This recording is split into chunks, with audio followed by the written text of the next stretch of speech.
Nikuambia wewe Kasongo, hiyo ulikuwa unajigamba hapa Embu. Si ungoje ni next year. Wewe unasema ulijileta mlimani. Wewe ulikuwa ni mtu, hakuna mtu naamini wewe. Ulikuwa na damu ya watoto na wamama Kiambaa. Mimi Rigiji nikakusafisha. I sanitized you. I was your guarantor to the mountain. Mimi ndio nilikuwa nimekupatia guarantee. Uliponiondoa hiyo guarantee nikaondoa. Sasa hakuna mtu wako na wewe. Si ndio?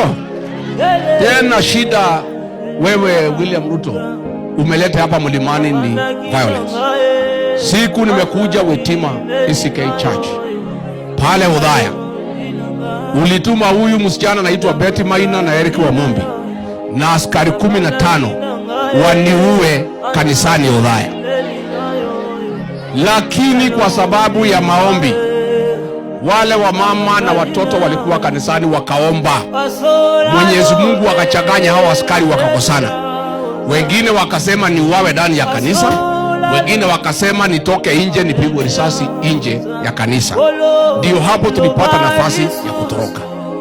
Wewe ulikuwa umetoa 50 million kwa Betty Maina ati Rigiji auawe Udhaya kwa Mwai Kibaki, na ilikuwa wewe ati umepanga kwa sababu ya kudharau Mwai Kibaki na kudharau wa Kikuyu, ukasema Rigathi Gachagua auawe Udhaya nyumbani kwa Rais Mwai Kibaki.